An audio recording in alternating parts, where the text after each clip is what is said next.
Hello friends, बहुत बहुत स्वागत है आप सभी का मेरे यूट्यूब चैनल पे। मैं हूं डॉक्टर सचिन शर्मा। और जैसा कि आप जानते हैं कि मध्य प्रदेश की अलग अलग यूनिवर्सिटी में इस समय चल रहा है एग्जाम का शेड्यूल। तो कुछ यूनिवर्सिटी ने जो है अपने टाइम टेबल भी जारी कर दिया है और कुछ में जो है एग्जाम फॉर्म फिल हो रहे हैं। तो जैसा कि आप जानते हैं कि आपको जो एग्जाम बिल्कुल आ चुकी है, तो मैं डेली आपके लिए कुछ ना कुछ इंपॉर्टेंट क्वेश्चंस वाले वीडियो लेक्चर्स लेके आ रहा हूँ, जो कि आपको एग्जाम पॉइंट ऑफ व्यू से बहुत ज्यादा इंपॉर्टेंट साबित हो सकते हैं। पिछले साल भी मैं आपके लिए इंपॉर्टेंट क्वेश्चन लेके आया था और 90 से 95% जो क्वेश्चंस हैं वो उसी में से आए थे। तो जैसा कि आप जानते हैं कि मध्य प्रदेश के जो उच्च शिक्षा विभाग के द्वारा जारी सिलेबस है उसके अकॉर्डिंग मैं आपके लिए जो है इम्पोर्टेंट क्वेश्चन ला रहा हूँ। तो ये मध्य प्रदेश की सारी ही यूनिवर्सिटी में जो है लागू है वो वाला सिलेबस। तो सभी यूनिवर्सिटी के स्टूडेंट जो है इस वीडियो लेक्चर का फायदा ले सकते हैं। तो आज का जो हमारा वीडियो लेक्चर है ये होने वाला है बीएससी थर्ड ईयर के स्टूडेंट्स के लिए। जी हाँ दोस्तों, बीएससी थर्ड ईयर के ऐसे स्टूडेंट जिन्होंने जूलॉजी सब्जेक्ट को या जंतु विज्ञान को जो है मेजर सब्जेक्ट के तौर पे चुना है। तो उनका जो जूलॉजी का मेजर फर्स्ट का जो पेपर है उसका नाम है अप्लाइड एक्वाकल्चर। मतलब कि यदि उनने ग्रुप ए उनके कॉलेज में चल रहा है तो ग्रुप ए में जो मेजर फर्स्ट पेपर है उसका नाम है अप्लाइड एक्वाकल्चर। तो अब इसमें जो है टोटल आपको कितनी यूनिट है? 5 यूनिट है। अब इन 5 यूनिट में से आपको कौन कौन से क्वेश्चन तो परीक्षा के हिसाब से कर ही लेने हैं। उसके बाद यदि आपके पास में एक्स्ट्रा टाइम बचता है तो आप बाकी क्वेश्चंस भी देख सकते हैं। बाकी मैं अपनी तरफ से कोशिश कर रहा हूँ कि आपके लिए अच्छे से अच्छे क्वेश्चन लाऊं, जिससे कि आप एग्जाम में अच्छे मार्क्स लेकर के आए। तो आइए शुरुआत करते हैं। तो आपकी जो पहली यूनिट है, तो पहली यूनिट में से आपको कौन सा क्वेश्चन तैयार करना है? जल संवर्धन की परिभाषा बताते हुए संवर्धन की परिभाषा, स्रोत, महत्व एवं समस्याओं पर टिप्पणी लिखना है। मतलब कि क्या हुआ, जल संवर्धन को इंग्लिश में क्या कहते हैं हम लोग? जल संवर्धन को इंग्लिश में कहते हैं एक्वाकल्चर। तो आपको एक्वाकल्चर की इंपॉर्टेंस बतानी है और उसकी जो है प्रॉब्लम के बारे में बताना है। मतलब कि इसकी परिभाषा, इसका स्रोत, इसके महत्व और समस्याओं के बारे में टिप्पणी लिखनी है। उसके बाद में आपका जो दूसरा क्वेश्चन इंपॉर्टेंट है फर्स्ट यूनिट में से, वो है जलीय खरपतवार को परिभाषित करते हुए उनका वर्गीकरण एवं नियंत्रण की विधियों को बताना है। मतलब कि जो एक्वाटिक वीड्स जो होती है उनके बारे में बताना है कि एक्वाटिक वीड्स क्या होती है, उनका क्लासिफिकेशन देना है और उनके कंट्रोल के बारे में आपको बताना है। तो ये दो क्वेश्चन तो आपको अच्छे से कर ही लेने हैं फर्स्ट यूनिट में से।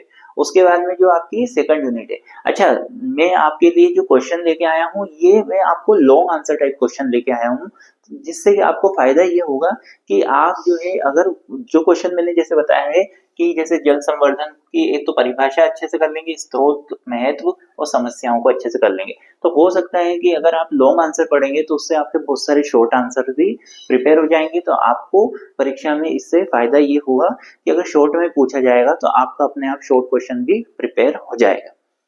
उसके बाद में हम यूनिट सेकंड में आते हैं। तो यूनिट सेकंड में आपको कौन कौन से क्वेश्चन करने हैं?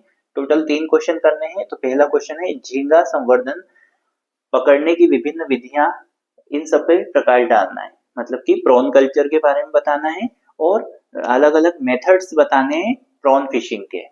मतलब कि संवर्धन कैसे करते हैं झींगों का और उसको पकड़ने की अलग अलग कौन कौन सी विधियां होती है उसके बारे में आपको बताना है। उसके बाद में आपको सेकंड क्वेश्चन है जलीय कीटों का परिचय देते हुए इनके नियंत्रण को समझाना है। मतलब कि एक्वाटिक इंसेक्ट क्या होते हैं और इनके कंट्रोल के बारे में बताना है आपको। उसके बाद में आपको तीसरा क्वेश्चन है व्यावसायिक महत्व के झींगों का पर एक संक्षिप्त टिप्पणी लिखनी है। मतलब कि प्रॉन ऑफ कॉमर्शियल वैल्यूज की, मतलब कि प्रॉन जो है ऐसे प्रॉन जो कि अपने को आगे कहाँ कहाँ व्यावसायिक तौर पे उपयोग में आ सकते हैं उनके बारे में टिप्पणी लिखनी है। उसके बाद आपकी आती है तीसरी यूनिट। तीसरी यूनिट में आपको शुक्ति या ऑयस्टर के संवर्धन की तकनीक, पालन और आखेटन एवं उनके कवच के उपयोग एवं प्रजातियों के नाम बताने हैं। मतलब कि आपको ऑयस्टर कल्चर, मतलब कि ऑयस्टर संवर्धन की टेक्निक, उसके बाद में इसको अपन कैसे रियरिंग करते हैं, इसको कैसे पालते हैं ऑयस्टर को, और इनको कैसे अपन आखेटन करते हैं, मतलब इनकी हार्वेस्टिंग कैसे करते हैं, और इनके ऊपर का जो कवच रहता है या शेल रहता है, उस शेल के क्या क्या उपयोग होते हैं और अलग अलग प्रकार के ऑयस्टर के बारे में आपको बताना है। तो ये इतनी चीजें, इसका संवर्धन, इसका पालन, इसका अपघटन और इसके कवच के क्या क्या उपयोग हैं और इसकी कौन कौन सी प्रजातियां होती है, इसके बारे में आपको पढ़ना रहेगा। उसके बाद में दूसरा क्वेश्चन है, मोती उत्पन्न करने वाले जंतु, मोती निर्माण की प्रक्रिया, संवर्धन की तकनीक और मोती के संगठन प्रकार और शत्रु के बारे में बताना है। मतलब कि पर्ल प्रोड्यूसिंग एनिमल, मतलब कि मोती कौन उत्पन्न करता है, उस जंतु के बारे में बताना है। उसके बाद में मोती का निर्माण की प्रक्रिया, मतलब कि प्रोसेस ऑफ पर्ल फॉर्मेशन, कि कैसे मोती बनता है, उसके कल्चर, मतलब कि उसके संवर्धन की तकनीक और उसका संगठन, मोती का संगठन कैसा होता है, कंपोजिशन कैसा होता है, वो कितने प्रकार का होता है, उसके टाइप्स और उसके एनिमीज के, उसके शत्रु के बारे में बताना है। फिर आपका तीसरा क्वेश्चन है, भारत में मोती उद्योग की भूमिका रोजगार के अवसर के रूप में बताइए। मतलब कि मोती उद्योग की भारत में क्या कंडीशन है, कैसे जो है उसको यूज कर रहे हैं मोती उद्योग को भारत में, उसके बारे में आपको पढ़ना है। फिर आती है आपकी फोर्थ यूनिट। फोर्थ यूनिट में कुछ टिप्पणियों के बारे में आपसे पूछा जा सकता है, जैसे कि माइनर कार्प फिश, तो जो माइनर कार्प मछली होती है उसके बारे में पूछा जा सकता है। केट फिश क्या होती है उसके बारे में पूछा जा सकता है। लाइव फिश क्या होती है उसके बारे में पूछा जा सकता है। केज कल्चर, मतलब कि पिंजरा संवर्धन क्या होता है, इसके बारे में पूछा जा सकता है। पेन कल्चर, मतलब कि पेन संवर्धन क्या होता है, इसके बारे में पूछा जा सकता है। उसके बाद में दूसरा क्वेश्चन आपसे पूछा जा सकता है, कार्प फिश हेतु तालाब के प्रकार एवं संवर्धन तकनीक बतानी है। मतलब कि जो कार्प फिश होती है उसके तालाब कैसे होते हैं और उसको हम कैसे जो है कल्चर करते हैं, अलग कौन सी टेक्निक है उसको कल्चर करने की, उसके बारे में हमको बताना है कार्प फिश की। फिर भारत में मत्स्य उद्योग के मुख्य सह उत्पादक एवं खाने योग्य समुद्री मछलियों के बारे में बताना है। मतलब कि भारत में जो है फिशरीज, जो उद्योग है, जो इंडस्ट्री, फिश इंडस्ट्री है, उसके मुख्य उत्पाद और खाने योग्य समुद्री मछलियों के बारे में आपको बताना है। उसके बाद में आता है आपका पांचवी यूनिट। पांचवी यूनिट में आपको पढ़ना है कि एक्वेरियम के प्रबंधन के बारे में बताना है और कितने प्रकार के एक्वेरियम होते हैं उसके बारे में बताना है, कि भाई एक्वेरियम का मेंटेनेंस कैसे होता है और वो कितने प्रकार का होता है।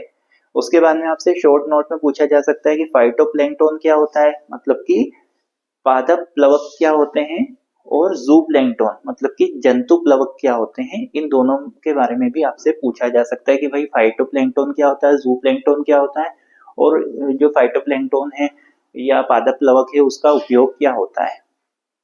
उसके बाद में आपका जो तीसरा क्वेश्चन है वो है बहुसंवर्धन या पॉलीकल्चर पे आपको निबंध लिखना है, कि भाई बहुसंवर्धन या पॉलीकल्चर क्या होता है। तो मैंने आपको जो दोस्तों ये कुछ जो है इम्पोर्टेंट क्वेश्चन लाके दिए हैं, तो आप परीक्षा के लिए इन क्वेश्चंस को तो कर ही लें।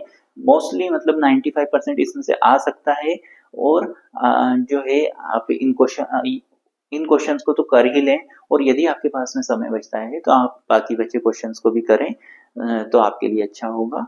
तो इसी तरीके से मैं बाकी और भी सब्जेक्ट के क्वेश्चन, इंपॉर्टेंट क्वेश्चन लेके आने वाला हूँ। तो आप चैनल के साथ जुड़े रहिए, चैनल को सब्सक्राइब करके रखें, और जो है चैनल के नोटिफिकेशन को, बेल आइकन को भी क्लिक करके रखें, ताकि आपको नए वीडियो लेक्चर्स आते हैं तो उसके बारे में भी जानकारी मिल जाएगी। और मैं जल्दी ही केमिस्ट्री के लिए भी लेके आने वाला हूँ इम्पोर्टेंट क्वेश्चन। और ये वोकेशनल सब्जेक्ट आपका कौन कौन सा है, आप मुझे उसके बारे में बताएं, तो मैं उसके लिए एक आध घंटे का पूरा जो जितना भी टॉपिक्स है उनको अच्छी तरीके से एक्सप्लेन करने वाला जो है वीडियो लेक्चर भी तैयार कर दूंगा।